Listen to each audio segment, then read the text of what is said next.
yeah, I will want to share the screen. That's great. We'll switch to you when we are ready. Chelsea's here Okay. now. Chelsea's on. All right, There's Madam Chelsea. Chair. All right, thank you. And good morning to the statewide substance use response working group subcommittee number 2, treatment and recovery. Please note the statewide substance use response working group SURG and its subcommittees may 1, take agenda items out of order, 2, combine 2 or more items for consideration, or 3, remove an item from the agenda or delay discussion related to an item at any time. If you have a disability and require a reasonable accommodation to fully participate in this event, please contact Vicki Beavers, Executive Assistant to Attorney General at 702-684-1212 or vbeavers@ag.mv.gov in advance to discuss your accessibility needs. And I will call to order the second meeting of the statewide substance use response treatment and recovery subcommittee to order. Kelly, please take roll. Thank you, Madam Chair. Assemblywoman Claire Thomas. Present. Chelsea Cheatham. Present. Dr. Dixon. Present. Jeffrey Iverson. Lisa Lee. Good morning, present. Steve Shell. Madam Chair, we have 4 out of 6 members. We have a quorum. Great. Okay. Well, right now we'll go to item number 2 on the agenda, public comment, and we'll open the floor for public comment. Public comment will be received via the Zoom meeting. Public comment shall be limited to 3 minutes per person. This is a period devoted to comments by the general public, if any, and discussion of those comments. No actions may be taken upon a matter raised during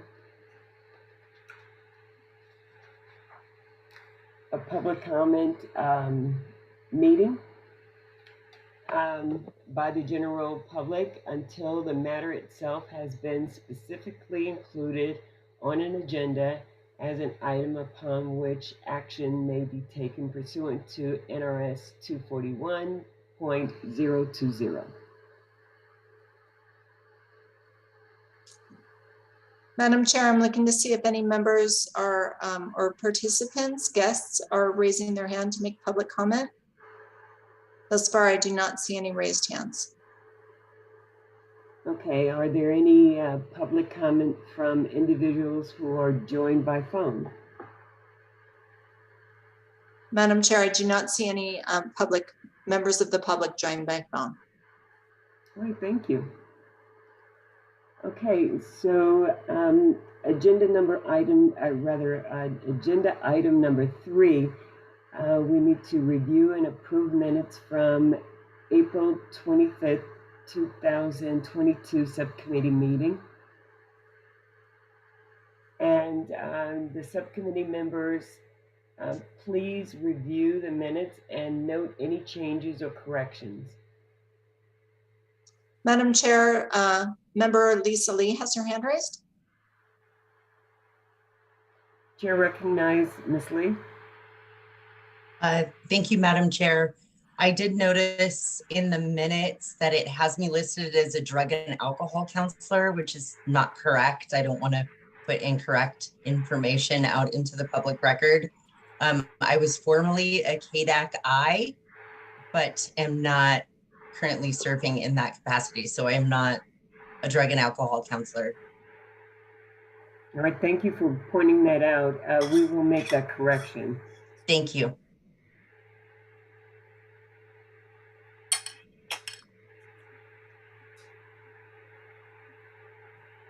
So any other changes or corrections noted?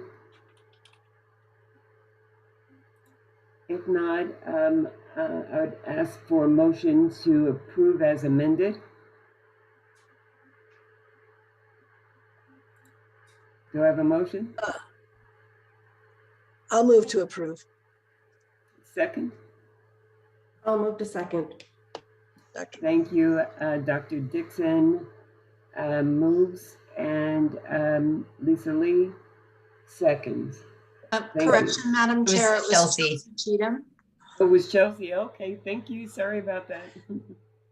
All right, and any opposed? Any abstentions? Okay, the motion passes. Thank you. Madam Chair, I think we need to just ask all in favor. And all in favor? Aye. Thank you. Thank you, Kelly. Keep me on the straight and narrow. All right, item number 4 is a presentation on medication-assisted treatment and the BRIDGE program. And our member, Dr. Leslie Dixon, actually has volunteered to present during our first subcommittee meeting. And just note that she is the clinical professor of psychiatry, Touro University and Roseman University, and the Las Vegas medical director for the Center of Behavioral Health. We want to now welcome Dr. Dixon. Thank you so much. Okay, thank you. Can I push share screen yet? Yes, you can, Dr. Dixon. It should allow you. Okay, let's see.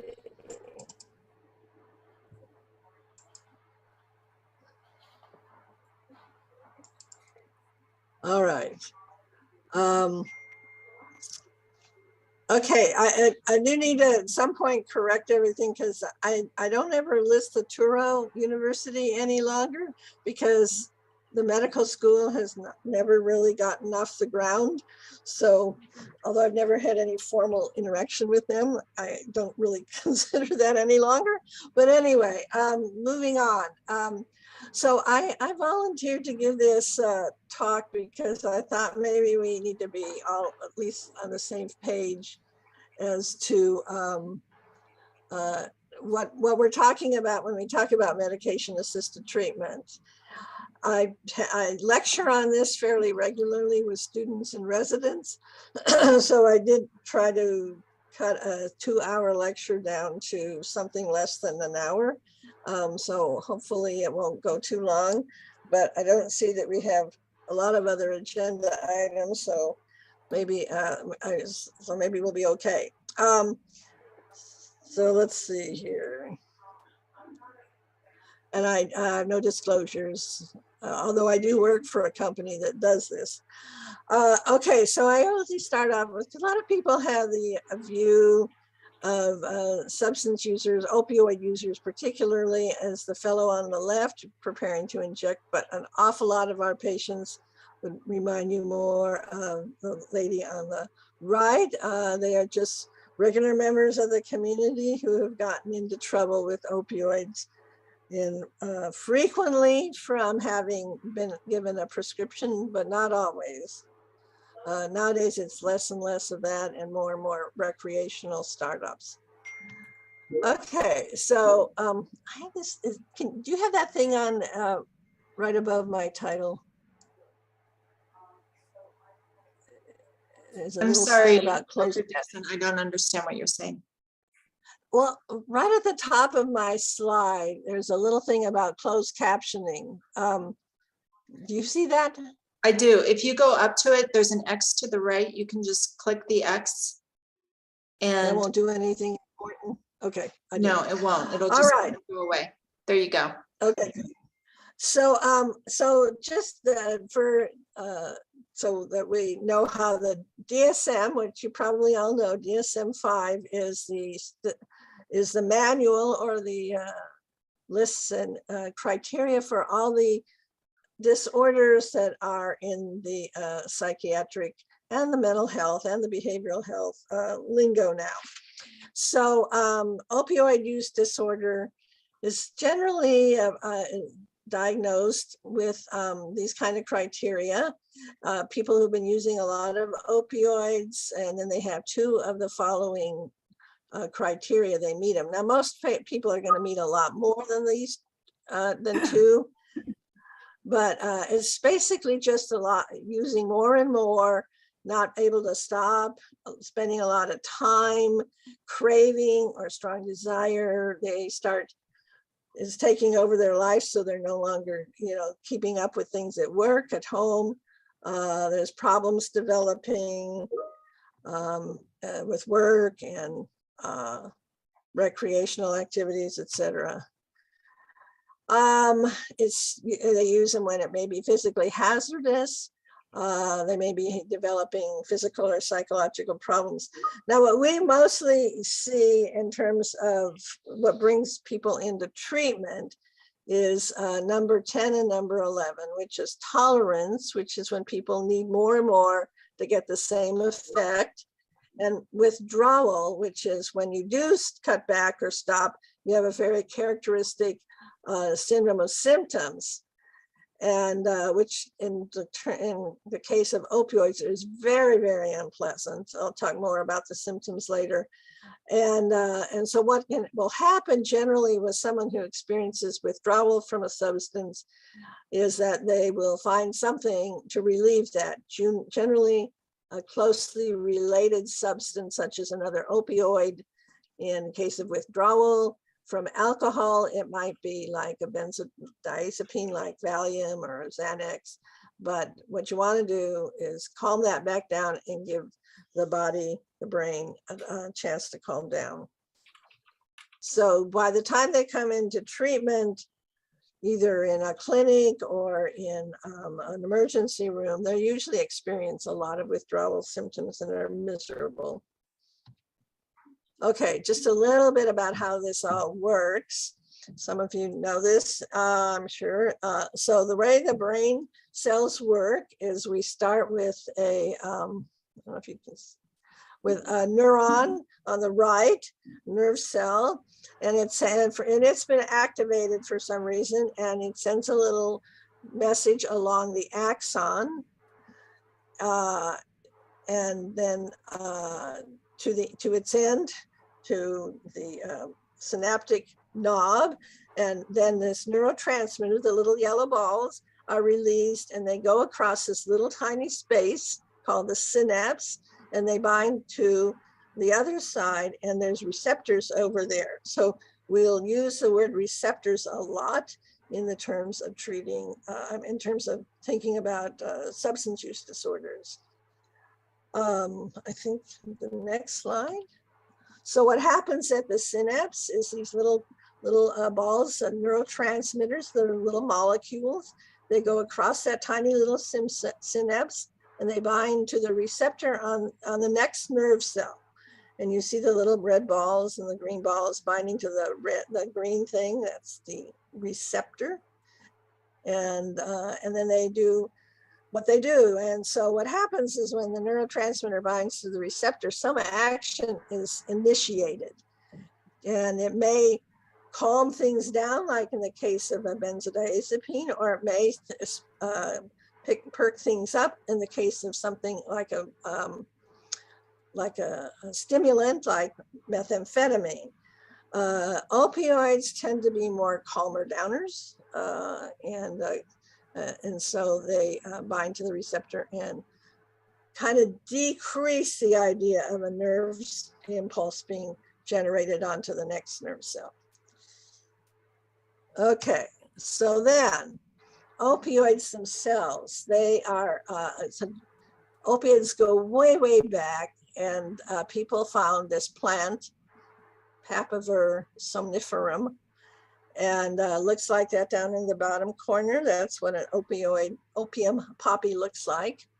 And they found that it was helpful. It controls coughing, diarrhea, and pain. And so it became very popular, and they tended to chew it. Then they learned that you could smoke it, and then it started to spread around the world. So then the chemists of the world, they figured out that you could take that poppy and extract a substance out of the poppy and then clean it up some more, and you end up with the compound we all know as morphine. It was a cute little thing here, morphine, named after Morpheus, the Greek god of dreams and sleep.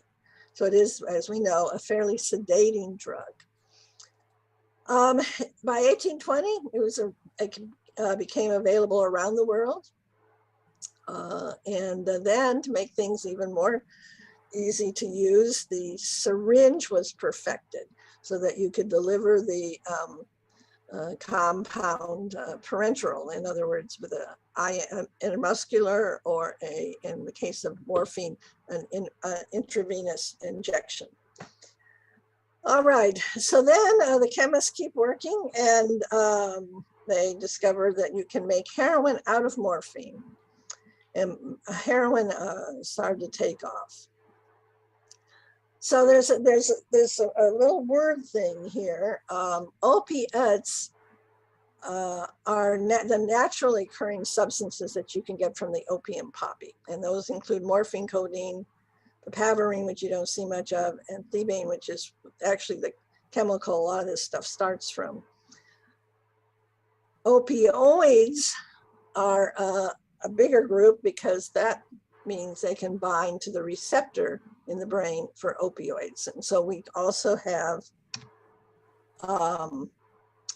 synthesized, they can synthesize in the laboratory some of these compounds that will bind to the opioid receptor. And I'll get back to those in a minute here. All right, so how did opioid use disorder come along? Well, one of the extracts was called laudanum, and you'll read novels from the 17th, 18th, 19th century, you might see the word laudanum mentioned. And so they were used to treat food poisoning, in other words, the GI problems, and for the sedating effects. This tended to be among the white middle-class females that were addicted while self-medicating. And the doctors making house call usually had some of that in their bag so they could calm these neurotic women down. So it got kind of a bad vibe back in those days. But then we found out during the war, Civil War, that it was very, very useful for pain. And so the veterans, it became popular in the veteran population. And I'm not saying it's not medically used, but that's where it started. And people started figuring out that you could use more and more to get the same effect. So in the late 1800s, it was recognized that there were some dangers of use of this drug, and people were becoming addicted. For a brief period of time, there were morphine maintenance clinics, but in 1914, we had the Harrison Act, which established the FDA, and then we started, there was a system to regulate drug manufacturing, pharmacies, and then physician prescribing. I assume somewhere around that time or after they established the schedule, which we'll talk about a little bit more. So it became illegal to treat an opioid use disordered person with prescribed opiates, and a bunch of physicians got into big trouble for having done so. So that was the state back in the early 1900s. And so there was probably more of an underground, it's much more underground at that time. So the problems of people with opioid use disorder ended up more in the criminal justice system. And then we started having epidemics. And I remember I was a kid in the 1950s, and it was really a fairly underground part of society. And we weren't really that aware, I don't think, of how much heroin was being used. But Dr. Dole and his wife published on using methods methadone maintenance to help these people that have become addicted to heroin. And the methadone clinics were formed. And so then the FDA issued the rules that would make opioid treatment with methadone legal. Now, it never really caught on, and so there weren't a lot of methadone clinics, and there weren't a lot of spaces in methadone clinics. So I did my medical training in Lexington, Kentucky, actually where one of the big research facilities was, out there on the outskirts of town, and very well known. In fact, my pharmacology professor in medical school was very, very well known, William Martin, for some of the early work on opioids and some of the other drugs of abuse. So when I left, when I did my training in the 80s, and when I left to move to New York in 93, Kentucky, which is a state with a population just a little more than Nevada, had one methadone clinic in the whole state. It was in Lexington, and it had only 40 spots. So if someone to get into it, someone else had to drop out for various reasons. So that was how limiting it was. When I moved to New York, we had methadone clinics were a little bit more frequent. In fact, the apartment building I lived in, there was a methadone clinic, a Beth Israel methadone clinic right across the street. And you can see folks lining up in the morning to get their doses. I worked for the VA in those years, and we had our own methadone clinic in New York. And so we had a lot of veterans on methadone. So what happened then? Well, pain pills have been around, of course, for a long time, but they really caught on in the 1990s when there was a philosophical change in the medical community that patients being in a hospital or something and being in pain was unacceptable. So it became one of the things that the nurses would evaluate regularly. How much pain do you have? Like on a 1 to 10 scale or something like that.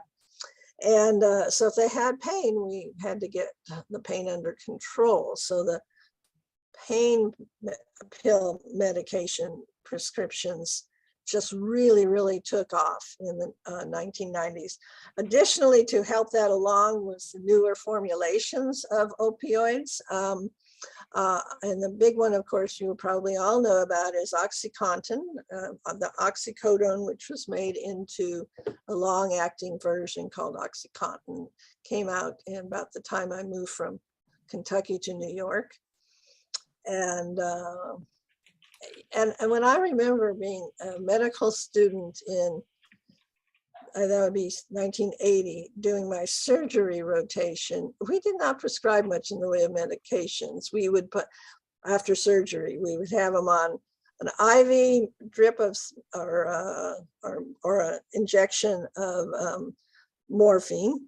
And then within a couple days, they would be taken off that, switched to an oral preparation as soon as their GI tract was working again. And they would be given a fairly mild form of an opioid to go out to leave the hospital on. Then it just, this whole pain thing took off, and it started giving people a month's supply with refills. And so if you talk to someone who's gotten into trouble with opioid pain pills, they will tell you they can get hooked on it. They could within less than a week sometimes. It doesn't take many days to become very tolerant. So we had some myths you probably heard. I don't have them in this tech, I don't think, and one of the myths of the day was that as long as you have pain, you can't get addicted. And so that was another reason there was a lot of freedom in prescribing opioids, because people believe that as long as they're treating real pain, they weren't going to get addicted, which the two are separate. You can get addicted and still have pain. Okay, so just a little bit of chemistry. Opioids, like I said earlier, are molecules. They circulate in the blood. They enter the nervous system, and then they bind to the 3 receptors that are specific for opioids: the mu, the delta, and the kappa. Most clinical effects that we concern ourselves with are from the mu receptor in the brain. But there is a little bit of activity in the other 2 sometimes also, but we mostly think about the mu receptor. Now, anytime you have a drug, an external drug or exogenous drug that binds and causes an effect, you can assume there's one also made by the body to bind to the same receptor. And in the case of opioids, it's what we call the endorphins, enkephalins, and dynorphins. And you've probably heard, an endorphin high. So runners, for instance, after they've finished a long race, their endorphins have gone up in amount. And so they're getting some binding from that, and they get kind of the high that opioids can give you. And we rely on them to be there working, to help us keep some things under control. The problem is once you start taking exogenous opioids, it kind of puts the endogenous, the self-made system to sleep. And so that's another reason why withdrawal is so bad, because the endogenous ones aren't really working right at the time. Okay, and I already did this, let's see here. Okay, so when you take a lot and from outside of an opioid, it leads to rapid receptor desensitization. In other words, you have overloaded the receptors with a lot more opioid than the endogenous amount. And so the receptor has to kind of calm down. And so you get tolerance. And so you need to keep giving more and more to get the same effect. And then, or you'll get the withdrawal when you stop taking the drug and become very uncomfortable. So opioids still are, and this is where the real dilemma has come now, is that opiates are still probably the best drugs out there for pain. And of course for cough suppression, and actually they'll help people with bad diarrhea, can calm actually kind of paralyze the GI system if you give it to them. So they, as a result, they all have an abuse, and they're all still out there. Okay, just very briefly, you've heard a lot about fentanyl. Fentanyl is a very potent synthetic, so it's made in the lab. It's not from the opioid poppy. And it's just, I'm sure you all have heard this, the huge threat linked to many accidental deaths. And they're putting it into other pills. They make look-alike pills, they add it to pills, they add it to powders, and they just sell it clearly on the web. And so I'm starting to see more and more patients come in who are coming in specifically for treatment from fentanyl use. Because fentanyl is used medically in anesthesia and for post-op pain, it is a Schedule II drug. And in other words, it's legal, although it has to be prescribed. And so the chemists out there, places like Mexico and China, have been able to create other slightly different forms of fentanyl. I listed a few up there that have never been shown to have any medical use. So they're put on the Schedule I. And if you follow what the Board of Pharmacy is doing, every so often they'll send out a list of new drugs they have to add to the schedule because they have appeared out in the community. So fentanyl is a very powerful opioid, and they use it for severe cancer pain.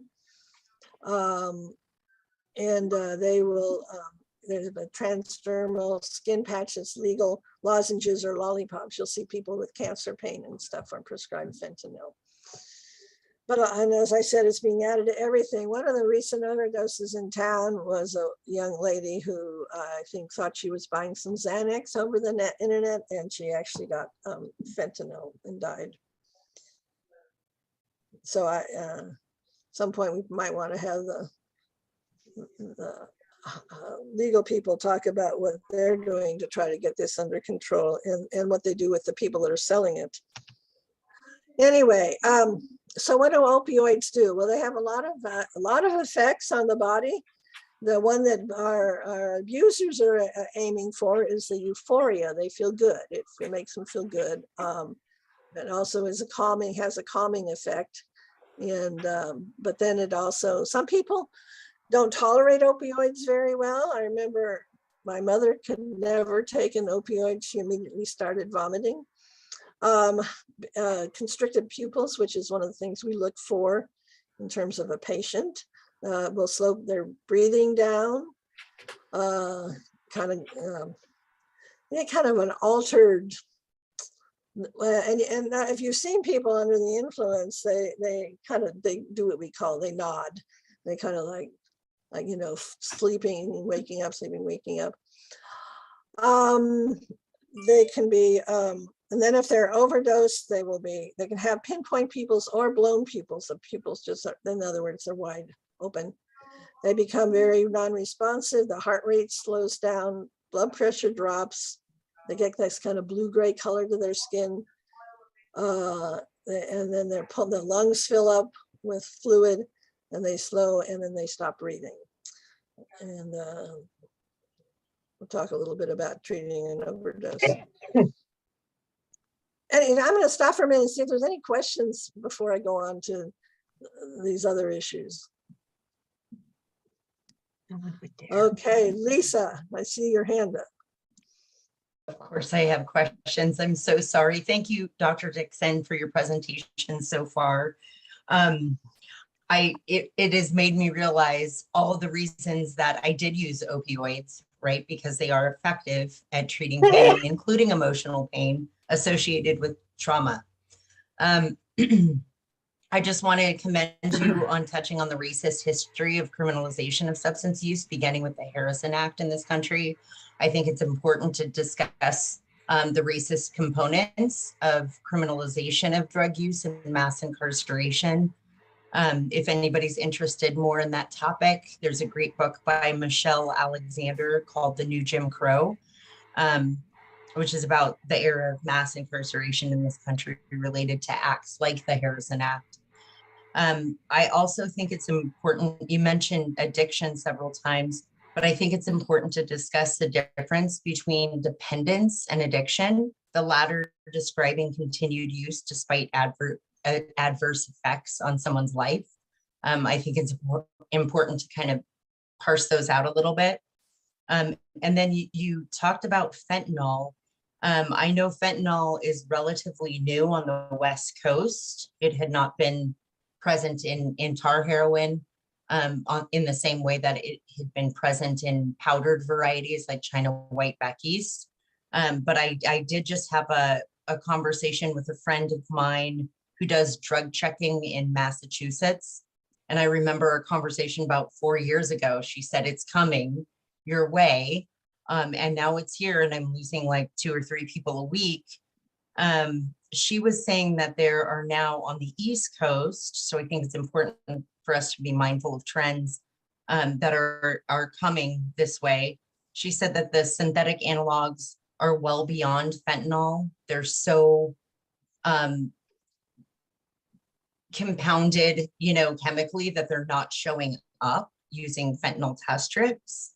So she's doing drug checking with mass spectrometry. I just wanted to point that out, that we're seeing different things in different parts of the country. So here we are seeing fentanyl that is testing, fentanyl present. But on the East Coast, it's far beyond that. And they're seeing so many other adulterants that are killing people, including xylazine and others. But thank you for your presentation. Right. I think that the fentanyl thing, I do remember when we started hearing about it on the East Coast long before it ever got here. And I think it got here before people were aware that it was here. But it's a major problem now. And but it's been a problem back east. It was not a problem when I left New York, which was 2002. So since 2002, this whole thing has just really, really taken off. So just a little bit about withdrawal. In other words, so if you look at this list of symptoms, you can imagine how awful it must feel to be experiencing them. And the people who are experiencing opioid withdrawal, they're not going to die from it, as opposed to alcohol withdrawal, where you could, they won't die from it, but they're going to feel like they're going to, and they may want to, but they by itself they won't. But so that's why, but it's when they seek treatment, when they can't do anything about withdrawal. And when I was still working for the VA, we would have veterans come in and they would say they were in withdrawal, and they basically run out of their pills. And as physicians have become more aware of the problems, they've been more and more willing to limit the prescription of opioids. So they would give them a month's supply, and a patient would run out in 2 or 3 weeks, and then they would be miserable. And the doctor would say, well, no, you should have had it last month. So then they'll call them to the ER and complain about how bad they feel. And so I guess it's up to the emergency room staff what they're going to do about that. Different ones. Sometimes I hear that they actually are given an opioid to last until they can get back to their doctor. Other time, now what we're hoping for is we can get them more into buprenorphine and into treatment. But anyway, this what drives people into treatment most frequently, is that they're having spells of withdrawal. And of course, if they're buying from the streets, they're going to go out and try to find their dealer and try to get more opioids. Okay. So this is just like a picture of these pictures are old, but anyway, on the left would be different forms of heroin, and then on the right, this is OxyContin pills. Okay, so just briefly, the mu receptor has a lot of good functions. This is very important part of the system in the body, and you can see all these things it does. And so if you start taking too much, you might kind of interfere with normal function of all these parts of the systems in the brain, in the body. And as Lisa was saying, it actually there has a lot of psychiatric type of symptoms too, mood and affect, cognition, and so people will come in and have trouble with those issues too. And one of the things about folks who are using substances is that they generally, now you talk to teenagers, they're trying everything. And, but as people age and mature a little bit, they tend to kind of lean towards one that kind of they like better than the others. So if I take a history and I ask all the different drugs, there's almost always going to be a split between those who like the stimulants, those who like the sedating drugs, etc. And one of the big theories that I think a lot of us kind of believe in is what's called the self-medication hypothesis, which is that people tend to choose drugs that medicate an underlying problem that they have, like anxiety, depression, ADHD type symptoms, etc. So you can kind of guess what might be underlying their use, and when you work with them. That's why being able to treat co-occurring disorders is so important, because you want to try to not only get them to stop the use of these drugs that are causing them to be addicted, and that's an important point. Addiction is an old term. It really focuses more on the behavior aspects than the physiological or medical aspects. And so but anyway, in other words, if you're going to treat an underlying illness, you might kind of want to think about what drugs do they kind of prefer, because they're going to get, there's positive effects of these drugs, all these drugs. And that's why they keep getting used. Okay, so just a little tiny bit more, and I'm going to move on. We're going to run out of time here. So the mu receptor is primarily in the brain and the spinal cord, and this is an important education piece with a patient is that's using has pain and is start using them for pain. Is that opioids do not treat the source of the pain. They modify or dull the experience of pain by calming down the mu receptors in the brain. The pain back here in the little hand, it's not going away from an opioid. So that's why we work so hard to try to get patients to use non-steroidal drugs like ibuprofen, naproxen, Tylenol, aspirin, because they actually cut down the inflammation that is causing the pain. Those drugs have their own problems, but this is not a lecture on pain, but it's an important concept to try to help people not just keep taking an opioid pain pill, but actually take a pill that might actually help get rid of the pain. Okay, what's going on? Okay. The big problem with opioids is, especially those who inject, is there's a lot of problems, medical problems that can develop. Hepatitis, cellulitis, and HIV and STDs primarily from injection, but also from some sexual interactions. Endocrine, women who use a lot of opioids, they're usually stop having menstrual periods, and there's some problems with men too. I think they may have some ejaculation problems. Anyway, yeah, you can't trust it enough for birth control, though. I don't ever encourage that, but they do generally stop having periods. Of course, GI problems, constipation being the biggest one. And this is why it's so important if you're in particularly a methadone clinic, is to keep track of that sort of thing and help them deal with constipation, because the bowel can get so stopped up and it can actually rupture. And I did lose a patient years ago from that back with a methadone clinic in the VA. Okay, liver disease, of course, from the viruses primarily, and the respiratory problems, a lot of trauma, a lot of depression and suicide associated with opioid use. Okay, so now we're going to talk a little bit about the medication finally. Anyway, the mu receptor, of course, I talked about the respiratory problems. So what we have to reverse an overdose is naloxone, known as Narcan, the brand name. It's very effective in overdoses, but you've only got a few minutes that it's going to be useful from an overdose, because brain deaths will start in 4 to 8 minutes after breathing stops.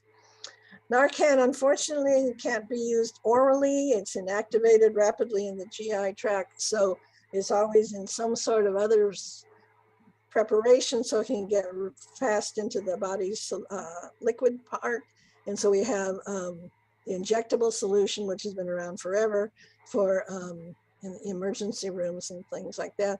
Most recently, we have the nasal spray, which is very effective. And so that's what is mostly handed out from pharmacies, and a lot of different agencies have it available. We give it out to all of our new patients. And then there's the EpiPen type of injection. That's very expensive, and I don't think that's caught on a whole lot, although you see it in movies and stuff like that. Now you can get, like I said, you can get Narcan for the friends, families, rescue personnel can all carry it. And supposedly laws protect those who call to report an overdose, but I have heard that sometimes the friend who's also got drugs on his pockets or whatever, he gets arrested sometimes. Anyway, we'll leave that to law enforcement. Okay, so pain, why did this happen? Well, 30% of Americans have pain, even more in their older adults. Everybody wants to help people in pain, so they do. We have, this country has about 80% of the world opioid use, so I don't know what's happening in the rest of the world, if they're suffering or what, from pain, but not so much from opioids. So there's a lot of prescriptions for opioids.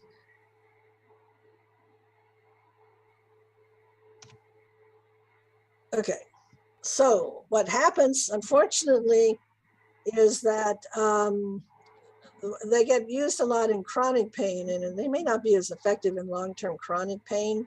There's kind of a hyperalgesia idea that's going around. But anyway, misuse and diversion have tracked with increased spending. And so I have asked patients when they come in, and I said, well, where are you getting your medication from? And I don't want to know a name, but where? And they will say, well, my dealer. And I say, so where is your dealer getting your pills? And they say, well, old timer who's got extra. So what was going on, and hopefully we got some control of this, is that elderly folks that have pain, I would prescribe something like, say, 30-day supply of drugs, but they don't really take all 90 of them. And so they sell a good deal of them. And so to supplement their Social Security checks. And I don't know, I imagine that's gotten under some control because of all the new laws. But that's where a lot of it was coming from. In terms of the pain pills, is people are just prescribed a lot more than they really need. And then of course there's stealing, etc. But anyway,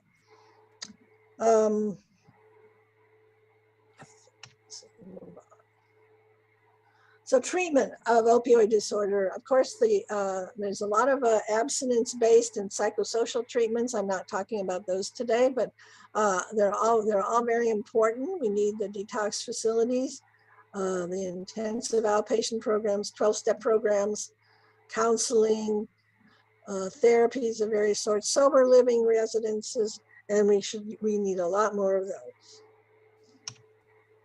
Okay, so medication-assisted treatment.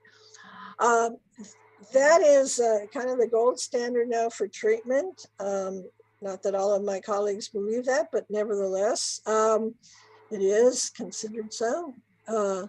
So we use short-term for withdrawal to detox people, and we use long-term maintenance to keep people stable and let them move on with their life. And so I'm going to talk about these different kinds. Okay, first off, opioid withdrawal. If people have come in and they're experiencing withdrawal, but they don't want to get into, or this is not the right place, whatever, for medication, long maintenance treatment, we can withdraw them. And you use, generally for opioid withdrawal, you use another opioid. Withdrawal from opioids will start and stop kind of depending on the drug they're using, because drugs are eliminated from the body mostly by the liver and then in urine. And different drugs have what we call different half-lives. So like heroin has a very short half-life. It's eliminated very rapidly. And so the withdrawal comes on very fast, and then it kind of slows down very fast. A long-acting drug like methadone it'll come on take a much longer to get the peak of withdrawal, and much longer to be totally gone. And so you have to, it's useful to know which drug they're taking, so you can kind of predict a little bit about it.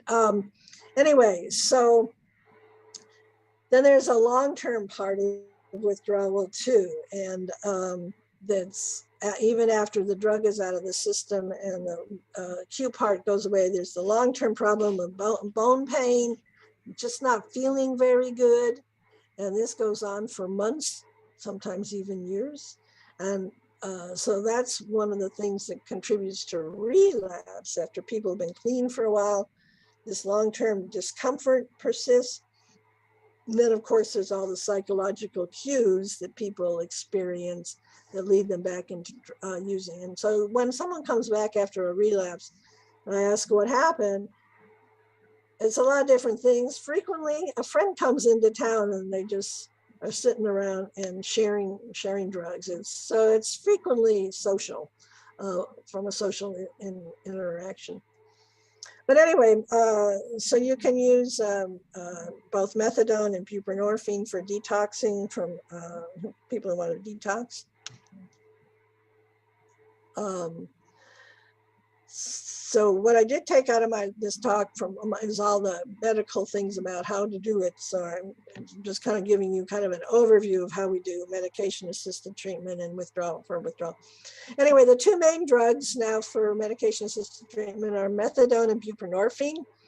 The idea is to prevent, reduce the adverse effects of drug use and improve functioning, get them back to functioning, better and quality of life, overall functioning.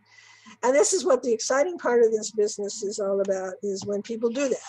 When they stay on this long enough that they get back into the workforce, they maintain stable living, their relationships improve, they get their kids back. I had one last week who had just had a baby. I said, well, how's the baby doing? Well, I don't have the baby. Well, CPS took the baby. I had another case with my older children. And so now she's working on getting things stable so she can get her kids back. So you want to find out where they are, what problems has this caused, and what would make their life turn around for them. I'm not talking about motivational interviewing today, but that is one of the ways you would do it, is how would your life be better if you would quit using and get into treatment or something. Okay. Of course, so that's why it's so important to have rehabilitation services and counseling part of the treatment program. And I'll get into programs themselves in a minute. All right, so methadone. Methadone is a synthetic, long-acting, orally available mu delta agonist. It's been around for this purpose since 1964. It peaks in 2 to 6 hours. There's some high euphoria from methadone. You can dose it daily, which is what methadone programs generally do, but it is a pure total agonist, and so it can cause respiratory depression. And you do see in some of the overdose deaths, you do see methadone sometimes in there. Methadone programs, though, are very, very closely watched and monitored. They're federally certified with very strict rules to how they run.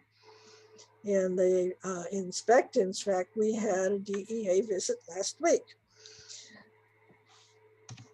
Okay, methadone, generally effective dosages are between 60 and 120 milligrams a day. You start off dosing in clinic for daily dosing. It's a liquid that's dispensed into a little bottle. And then we generally we start a new patient at 30 milligrams, increase so that regularly until withdrawal and cravings are under control. We get regular urine so that we know if they're using something else. And if you're going to do this kind of work, you got to expect relapses and support return to program. And this is one of the sad things I find about some people working in this business, is that they're so strict that if someone relapses or misses a visit, they're kicked out. And that I don't consider very helpful. You need to have counseling. And so our program has lots of counselors, and besides the nurses that do the dispensing, and the patients can come in and see their counselor at other times if they need to. And then we have, of course, we have referrals to psychiatrists for other other psychiatric issues. And you just need to be able to, it's kind of a full service thing. What we do is, because daily dosing it becomes is a challenge. Most people to come every day, 6 days a week, is hard on a lot of people. So we reward good behavior like clean urines and coming to all your visits and paying the whatever it costs, and then they earn privileges of take home. So you can eventually get up to at least 2 weeks worth of take homes. I don't know if we used to do monthly, but I'm not sure if we're still doing monthly take homes. Anyway, so methadone, it's a very safe drug when used in a monitored program. It is not a good drug to be prescribing for pain in a medical office. And that is an interesting little phenomenon about methadone, is that it's a very good pain medication, but I said earlier, methadone has this half-life of around 24 hours. So there's active drug binding to the mu receptor around for 24 hours, but for pain, it only works for about 6 hours. And so what happens is that people start using, and it's prescribed for pain like every 6 hours. So they start using it every 6 to get their pain under control, keep it under control. But meanwhile, the metabolites are building up and they're still binding to the mu receptor. And so it's, you can overdose on it. So I generally, well, I've never used it for pain, but hopefully nobody else is using it for outpatient pain relief. It's a safe drug. Like I said, constipation's a problem. It's relatively inexpensive, the drug itself. And most of the programs take Medicaid, but no, Medicaid pays for it, in other words, but most of the other insurance companies don't pay enough so that we have them pay cash. One of the big problems, if you know about the PMP, the PDMP, the Prescription Drug Monitoring Program, Internet program, is that methadone is not reported on the PMP. So what we have to do is encourage our patients to let their other physicians know that they're taking methadone. And of course, they don't always do that.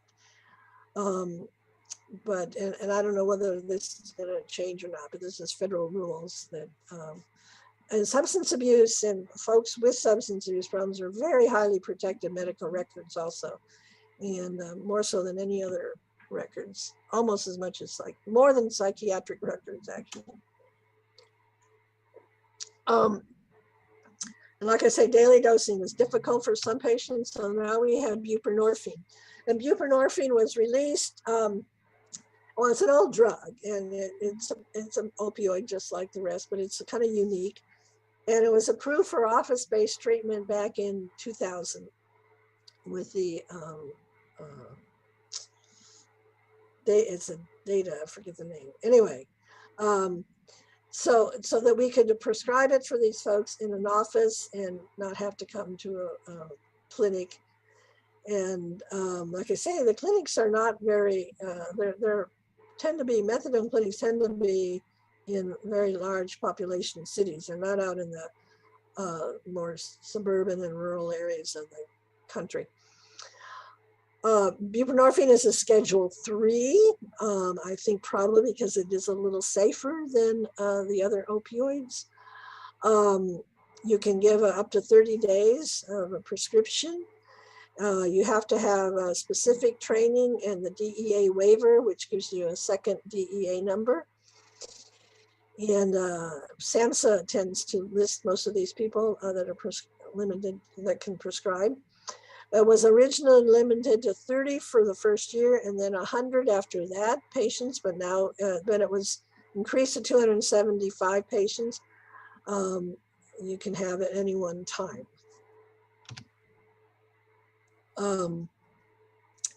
It's gotten so accepted.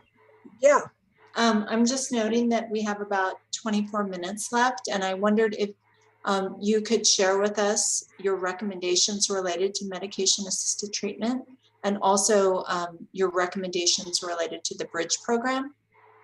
Yeah, I'm moving along, and I'm almost there. So this buprenorphine, this is probably one of my last slides on buprenorphine. Medicaid, most insurance companies now pay for it. And they used to, unfortunately, with a change in Medicaid this year with the new company, we may having to do a little bit more prior authorization, and may need to become a Medicaid provider. Now, APRNs and physician assistants can prescribe it after they get the course and track the waiver. And like I say, the DEA visits check on you. Okay, where are we? Okay, so I'm going to skip some of this medical stuff. It's a long-acting drug, and the important thing about it is that it has antagonist properties, and it'll kick off other drugs. So it's very important that patients have to be in withdrawal to use it, when to start using it. But it's very effective. The little cravings, no relapses, and like I say, since it's a doctor's office style, they can go more on with their life and not have daily visits, although we can do daily visits. Okay, this is what buprenorphine looks like. It comes in various things. The old Suboxone on the left. This is the old, the strip. The middle is the old pill. There's now an implant. This is a Zubsol pill, and now there's a 30-day long-acting, which I just talked about. And okay. You have to put it sublingually under the tongue, so it's absorbed through the mucous membranes. That's one of the important things. We do use it for pregnant women. I did not, okay. Just a slide to show you some of the early work with buprenorphine.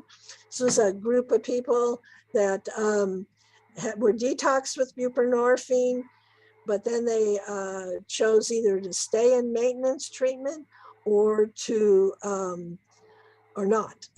So you see that the ones on the top line with stayed in maintenance treatment, they are still in treatment mostly at essentially a year. And the ones with that did not go into maintenance treatment mostly relapsed. And let's see. Yeah, 4 of them died. So that's why we feel so strongly about it. There's one last drug, naltrexone, very much similar to naloxone. It's a pure antagonist, but it comes in a long-acting form, both a tablet and a 30-day shot. And what it'll do is that if people take it, they use on top of it, they're wasting the drug because the receptors are all blocked. And so it actually, it's very effective.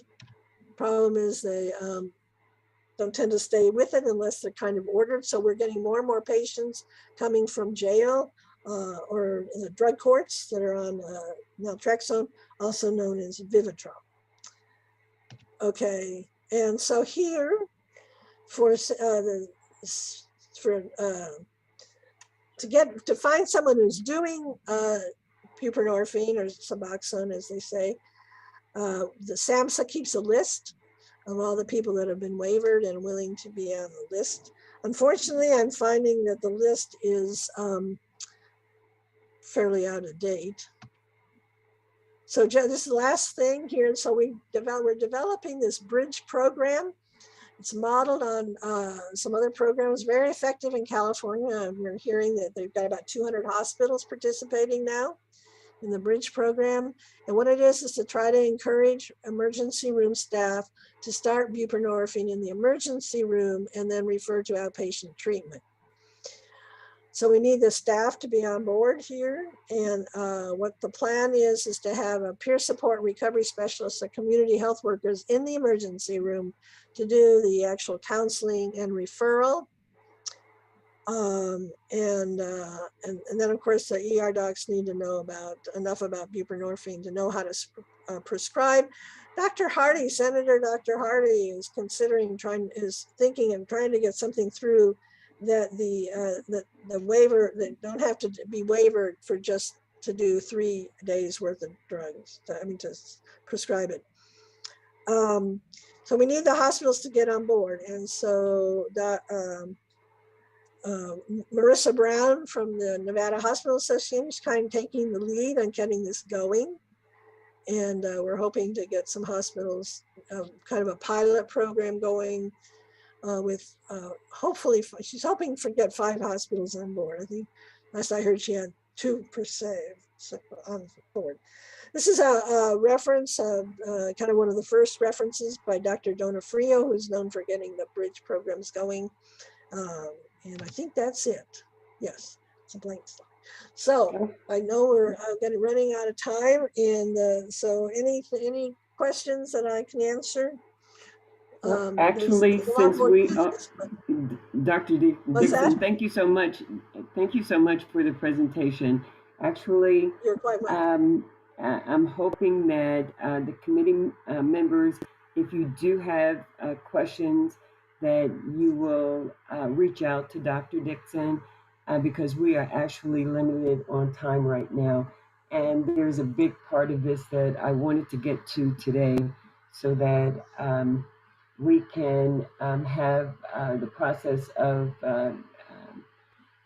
recommendations and prioritization for the next meetings. But I want to thank Dr. Dixon. That was really, really great presentation. Extremely honored that you were able to kick this off and give us some valuable information. And I'm hoping that your slides will be forthcoming so that we can actually review them again. And so now we'll go over to item number 5. And this is the subcommittee's recommendations and for us to discuss a process for to prioritize of the priorities that is expected for us in the upcoming months. But what I want to say also, it is not expected that the subcommittee will bring recommendations forward in June. We'll share our process today and presentations we will receive or have planned and describe how we are approaching prioritization. If you have any questions regarding recommendations, this will be part of the review. But right now I want to hand it over to Kelly because we have a number of slides that we have received to date for the recommendations. So Kelly, please take this. Thank you, Madam Chair. So for the record, Kelly Marshall. So Social Entrepreneurs has been collecting your recommendations. We've received 3 recommendations from the subcommittee. We also incorporated recommendations from the interim health committee on health in both February and in March. And those were part of what was provided to you in advance of this meeting. So I am going to share how we sorted and organized recommendations. Any errors and where we place them are solely mine. And we would be welcoming of any members' recommendations about how to think about these recommendations differently. So the first category really speaks to what Dr. Dixon just very eloquently shared. Recommendations are listed, the location. So if it was an IHC recommendation and then the person who made the recommendation, this is found in much more detail in the spreadsheet that you looked at. But one is to expand access to medication-assisted treatment, which we'll refer to as MAT, and recovery supports for opioid use disorder, to limit barriers to individuals seeking treatment regardless of the ability to pay, encourage the use of the hub and spoke systems, as well as recovery support. As Dr. Dixon also shared, establishing a bridge MAT program in emergency departments, which is how she ended her presentation, is a recommendation for your consideration. Using and promoting telehealth for medication-assisted treatment, considering modifications that have been made under the emergency policies, which are set to expire, related to MAT. And then emphasizing that the decision to initiate and maintain MAT should be made collaboratively between the individual and the provider, not the court system. So not court ordered, but really part of a patient-centered and person-centered directed treatment. Promoting telehealth format, considering modifications that have been made under the emergency policies that I think is a duplicate, and then encouraging waivered prescribers to prescribe by providing incentives. There was not detail on incentives, so that's an area that this subcommittee could explore further. Under funding and services, this is a category we created to include the following. Consider the parity in coverage and participation in a statewide hub and spoke model across all payers with limitations on bill first treatment options, prior authorization, and coverage limits. Consider ways to get all payers in the system to reimburse for crisis services. Advocate for a policy change to cover non-pharmacological or complementary treatments for pain, also to increase coverage of preventative and non-pharmacological or CAM modalities. Include federal funding for access to services, including school-based mental health, telehealth, integration of behavioral health and pediatrics and primary care, strengthen efforts to decrease youth suicide risk, and address workforce challenges and shortages, and consider incentives and loan forgiveness for behavioral health workforce. So investing under funding and workforce, investing in behavioral health workforce, mitigating stress and burnout that COVID-19 has caused. Consider radical changes to recruitment, retention, and compensation of state frontline healthcare workers. Fiscally support the Nevada Certification Board to expand the PRSS, community health workers, PS, and doula certification in Nevada to expand our workforce and ameliorate drug-related harms in Nevada. That is Member Lee's recommendation. And then reduce behavioral health provider shortage by investing in expanding master's level clinicians programs. Under youth services, this was the March IHC meeting. Enable educators to build capacity to address psychological first aid in students, provide educational opportunities to increase competency of clinicians providing adolescent care, co-locate integrated services with mental health and substance use disorder professionals working side by side in schools. Children's mobile crisis needs to have increased use, explore co-response models to have a true para-response professionals, and we need to increase the robustness of caseworker training. Intensive in-home services, peer-operated respite care, short-term residential facilities are all needs. Right now, there's no crisis stabilization unit for adolescents in the state of Nevada, although we have heard that 2 facilities applied for and have received funding. They're in the contracting process. We're also short acute psychiatric beds for northern and rural Nevada specifically, as well as intermediate care facilities, psychiatric residential treatment facilities as well. And then increase the number of beds for youth with developmental disabilities, make appropriate 24-hour placements, and provide more intensive in-home services, foster care, and intensive service coordination. Continuing with youth services, providing residential interventions with oversight, attention to best practices, connections to communities, families, and aftercare, and the right services for each youth. Significantly increased capacity is needed for intensive care coordination to facilitate transitions and divert youth at a higher risk, youth at risk of a higher level of care or system involvement, support the mental health needs of youth involved in the juvenile justice system, as well as the child welfare system, and fully support alternative funding and service delivery models for intensive care coordination. Expand clinical quality oversight of residential care systems and fully support any necessary remediation or expansion effort at facilities, and proactively develop and implement a state plan infrastructure for pediatric disaster behavioral health response and recovery, as well as general hospital consultation liaison services, and much more effort in youth substance use disorder services. Increase timely data collection and research to identify and respond to youth mental health needs more rapidly from a perspective of community resiliency-based services.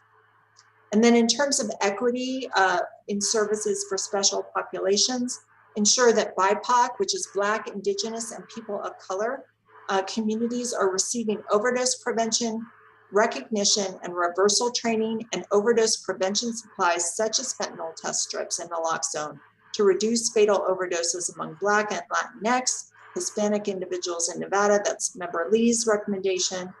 Implement follow-ups and referrals to support and care, linkage of care for incarcerated court-involved individuals and pregnant women with OUD, and then engage individuals with lived experience in programming design considerations. So those are a number of recommendations. And Chair Thomas, would you like me to just run through this slide, or would you like to summarize bullet point number 3? The first bullet really describes what our process has been to date that can be shared at the June SURG meeting.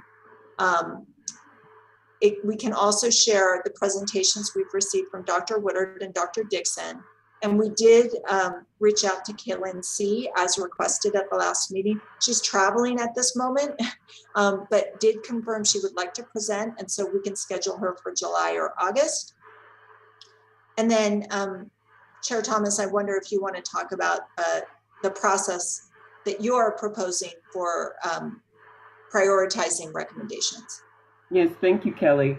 Okay, my approach would be to have you review the recommendations and identify your top 5 priorities with the understanding that all recommendations may be brought forward to the SURG working group, but we want to let them know which have immediate priority status based on your ratings of your top 5.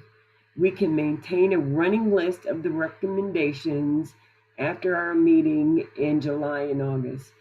And, you know, I'll open up the floor for discussion and a potential motion.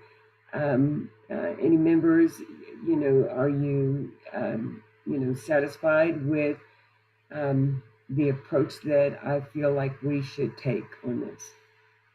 The floor is open to our members. Thank you.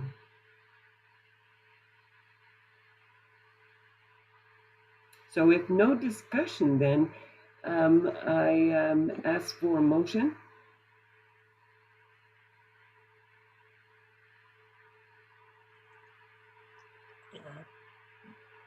Chair Thomas, Chair recognizes Lisa Lee.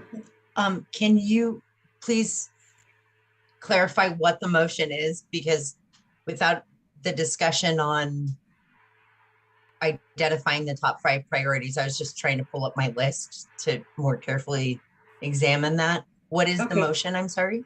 The motion would be for us to review and recommend and identify the top 5 priorities. And with the top 5 priorities, we would go forward within the working group, and we will, you know, look at what is the most important or immediate priority based on the ratings of the top 5. So in other words, we're going to look just at the top 5s, and then we will submit those as a recommendation, but it will be a running recommendation because we still have a couple of months to go through this. So I have a question then, along with what Lisa just said. Is there a list of these priorities? Since we went through about several slides, is there just one combined list that we can kind of work from? Because I can't remember what we said, which is what the first priority was. I mean, the first list was.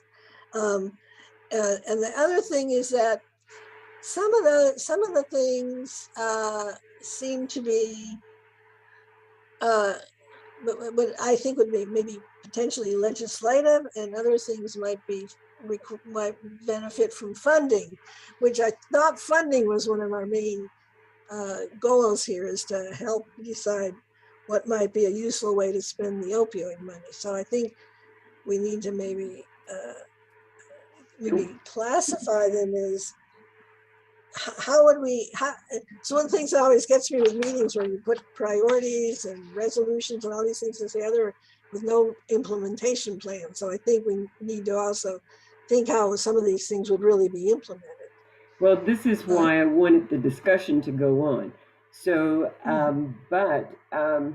we can table this and present it at our next meeting after you actually have looked at all the recommendations that fellow members have put forth.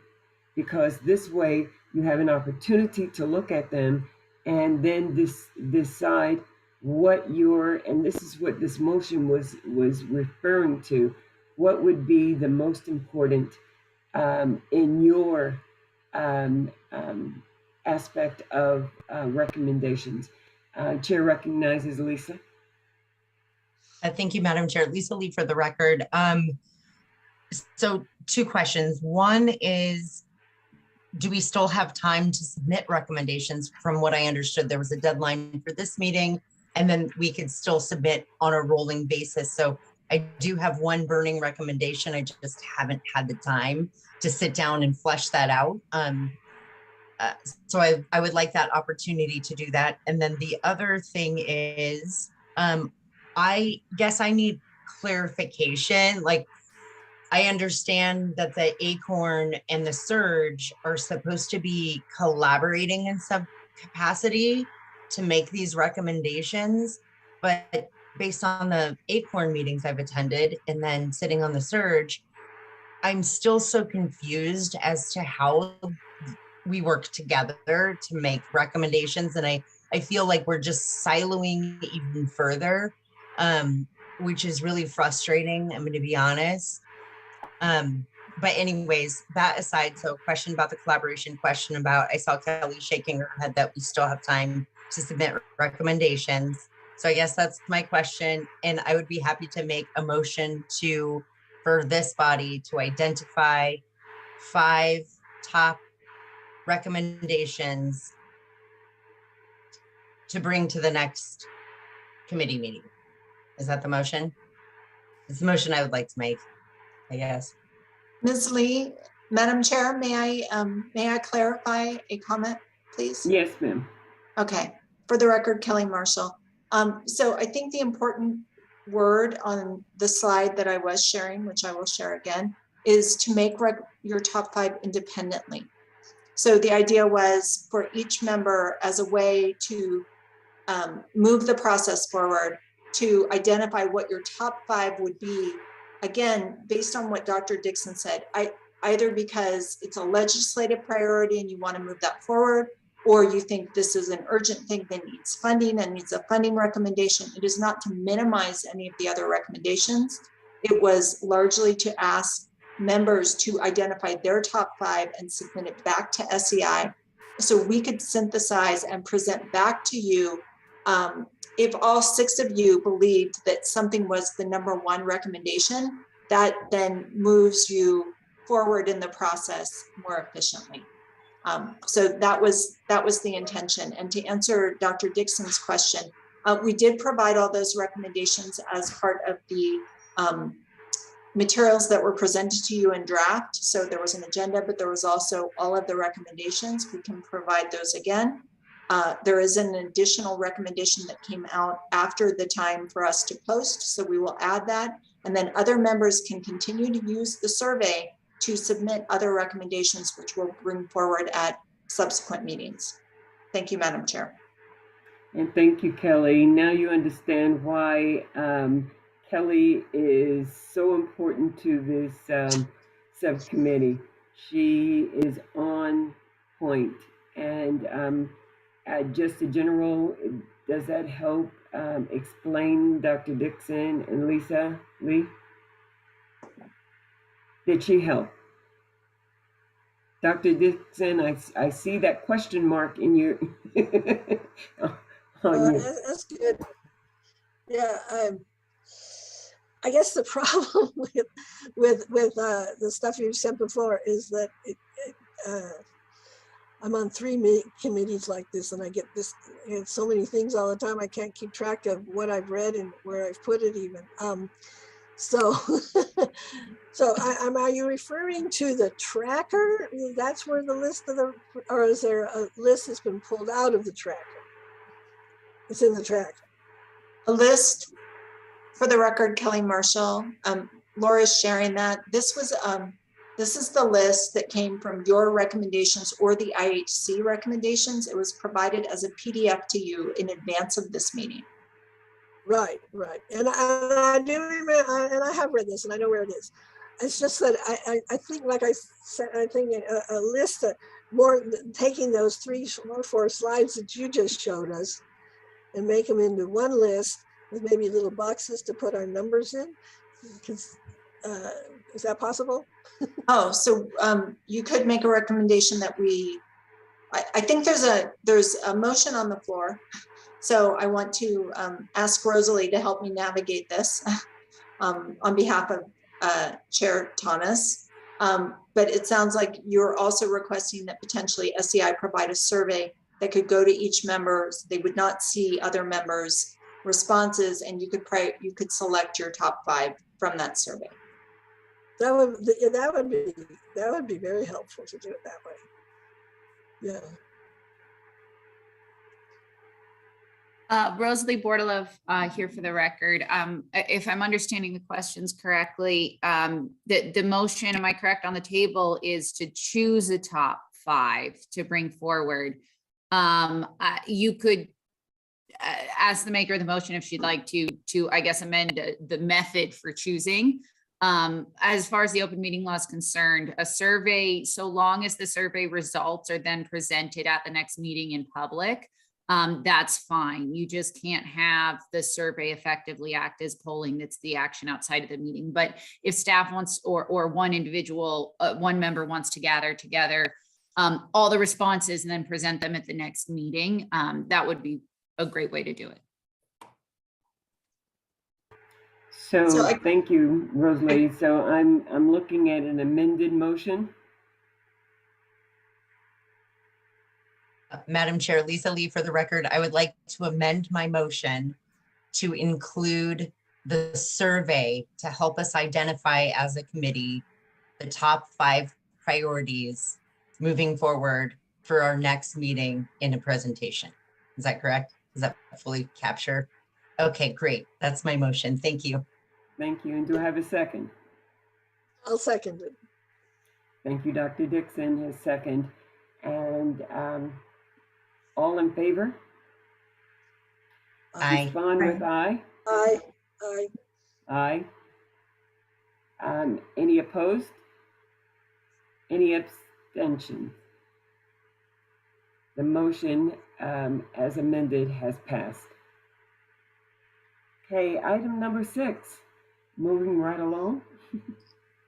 Madam Chair, Yes, ma'am. I have a question for you, also for Rosalie. I believe that the agenda may have stated the time of this meeting as 8:30 to 10. Laura, would you be able to check that and see if it had an end time or if it just had a start time? It did have an end time. It did have an end time? Yes, ma'am. Okay. 10 and o'clock. then, so Rosalie, are we required to end the meeting or can we extend the meeting to complete the agenda? Honestly, I've oddly never had that come up before because end times aren't usually on there, but I don't see an issue with continuing to go ahead and finish because you did not, the usual worry with times on the agenda is that you don't start prior to the start time. And so I'm comfortable with you continuing. Thank you, Rosalie. Thank you, Madam Chair. I just wanted to make sure we were in compliance with everything related to the open meeting law. Thank you, Kelly. I appreciate that. Okay, and item number 6, are there any other presentations that the subcommittee would like to consider based on Dr. Woodard's recommendation at the April 25th meeting found on page 6 of the minutes?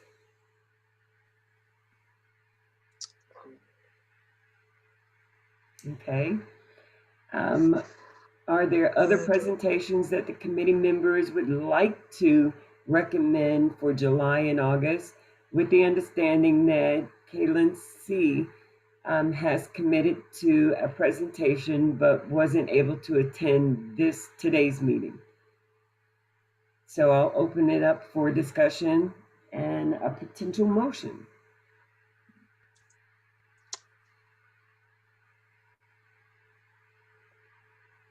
Madam Chair, I see that Ms. Lee, Member Lee has her hand raised. Thank you. Chair recognizes Lisa Lee. Madam Chair, thank you. I just am thrilled that Kaylin C.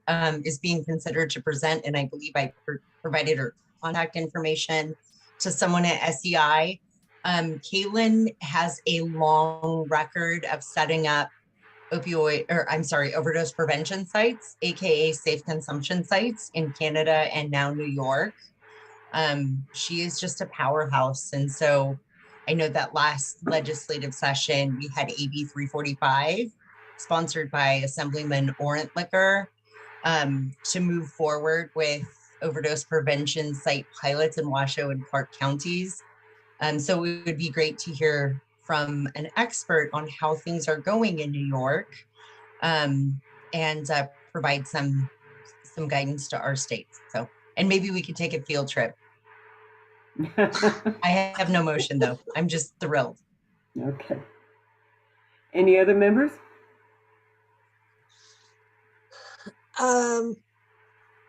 Chair recognizes Dr. Dixon. Okay.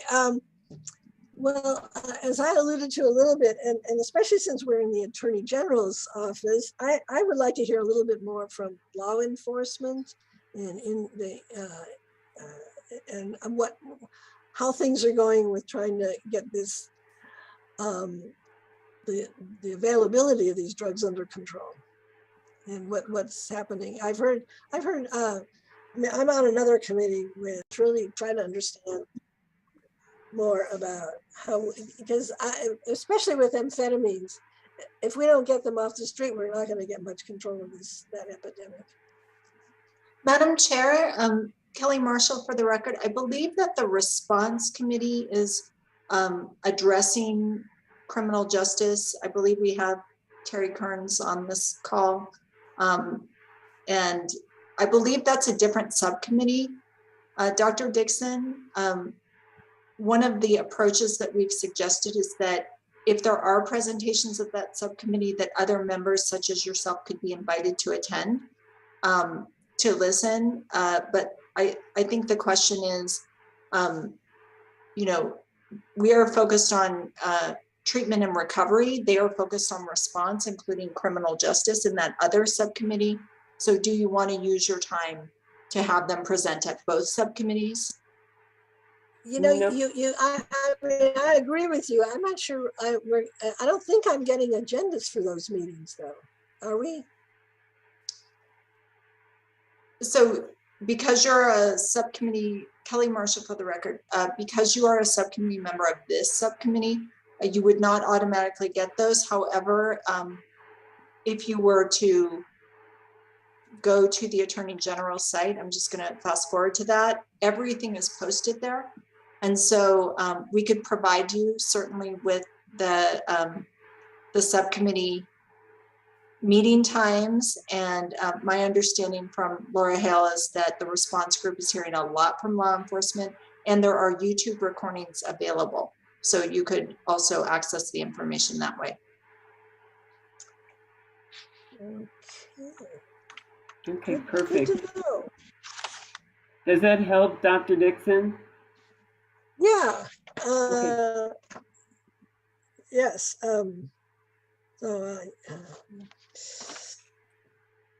Madam Chair, I see Anyway, that Chelsea Cheatham has her hand raised.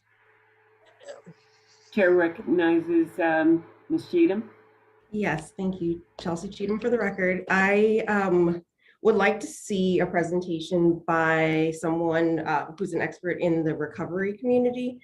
So we could maybe find out a little bit more about needs with the recovery community, and then possibly also someone who works in harm reduction in the state of Nevada.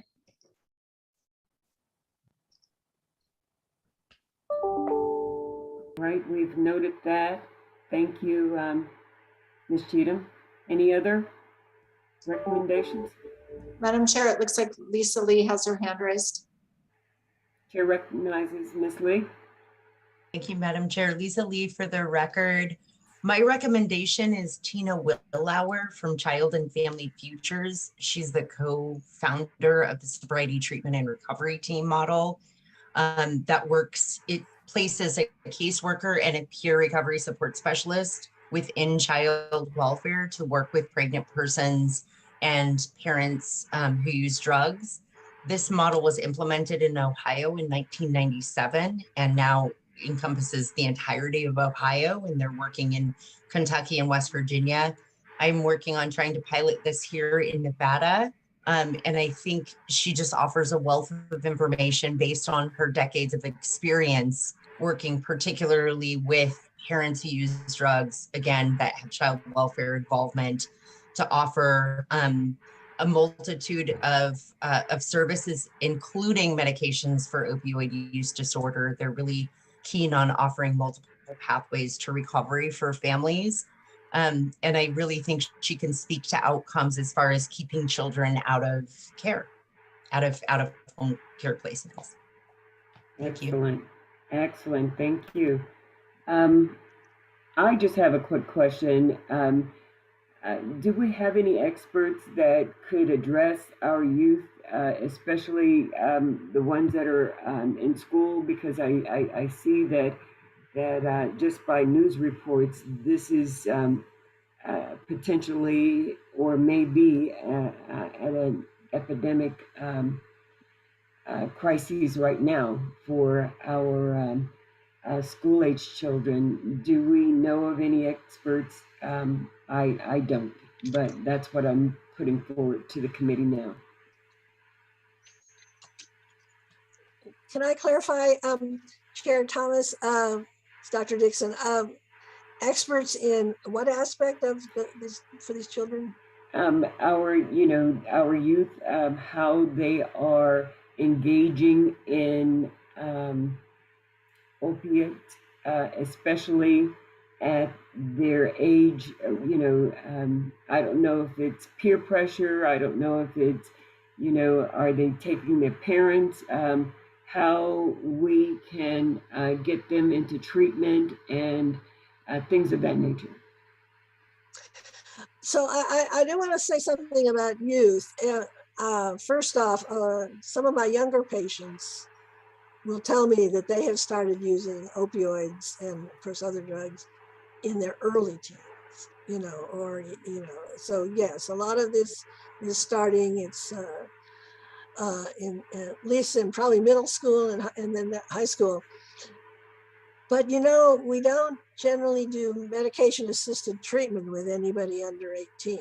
And so there is kind of, and I'm not saying that that's really the approach you would prefer for sure, to take a non-medication approach with an adolescent, but I'm not sure it should be absolute. And Dr. Adelson's clinic has had some federal grant money, I think, to do some teenagers like 16 and 17. I don't know how much that has worked out. I can't think of anybody in the psychiatric community, the child psychiatrists that are doing a lot with substance abusers, but I think there's somebody I can find out, how they approach these kids that get admitted to the child and adolescent psych wards. I would appreciate, because I think that if we don't get them, at that early age of middle school to high school, then we are still have, it's problematic. We still have that problem, and I think that it's something that this committee should look into. Madam Chair, I just wanted to note that the prevention group is likely hearing some of this information. I know they're going to hear from, or we believe they're going to hear from the Coalition Association Director, Linda Lang. And I also received a message that Barbara Collins, who is a principal at Mission High School, is on the SURG specifically about youth. So it may be that at the June SURG meeting, that this larger issue could be brought up. There is some overlap between our 3 subcommittees. And so I just want to note that you don't have to lift the entire thing. We do have a prevention subcommittee and we have a response subcommittee as well. And that's good, but I want to make sure that, you know, as a recovery and treatment committee, that we address, you know, the issue for our youth also. Okay. All right. So do we have a motion concerning this recommendation from the April 25th meeting?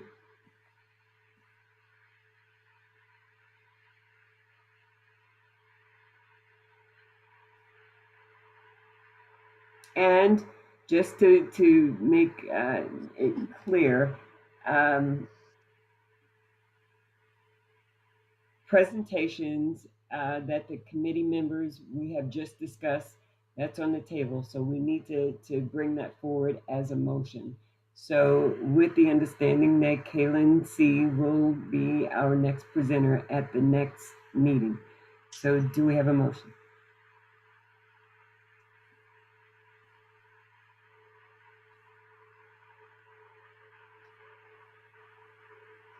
Well, I will so move what you just said. So moved. Just And second, any seconds? I will second.